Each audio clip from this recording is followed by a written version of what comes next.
Hey everybody, John the Other here, obviously. And I'm responding today to a couple of things that have been articulated repeatedly by numerous different people in the comments thread of my video of yesterday called The Social Justice Warrior Game. There were two particular ideas which were articulated repeatedly by numerous different people, and I'm going to try to encapsulate each of them and summarize them so that I can address them sort of en masse rather than going piece by piece and individually making fun of people, which I really don't want to do. One of them is this. A whole bunch of different people said in their own words, John, I just realized that what you're saying is we should sit quietly and passively and allow ourselves to be beaten up and physically intimidated or bullied by these social justice hooligans, bullies, fascists. We should just quietly and stupidly take our lumps and be victims of these social justice thugs. That was one of the things that was being articulated by a bunch of different people, and everybody in their own words, of course.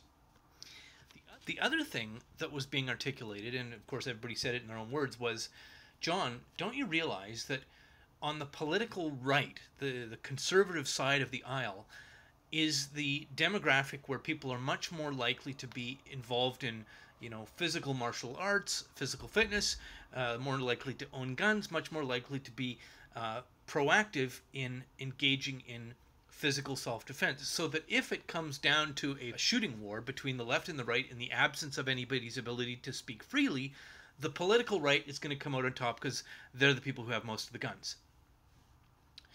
So I want to address both of these two thoughts. If you fall into this narrow logical trap where you're looking at this as there are these two options where A, you, like a dope, sit there and stupidly allow yourself to be beaten up by a bully so that you can claim the moral high ground, but you're going to be a victim. Or B, go get your AR-15 and engage in lethal combat, physical combat.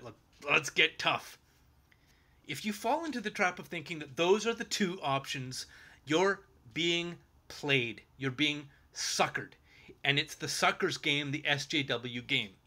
That's the game they want you to play. They want you to either A, get beaten up, or they get satisfaction, they beat you up, or they intimidate you, or they silence you, you're a victim. Or B, they want you so angry that you're going to reach for an AR-15 or a billy club or or whatever. You're going to engage in physical combat. A or B. The narrow thinking, this cartoon logic where it's either you're going to get physically beaten up or you're going to get tough and go A-team on them or some other silly, foolish notion. If you fall into that trap, you're getting suckered. That's the sucker's game. Don't fall into that trap. Thank you very much for watching, and as always, have a lovely, lovely day.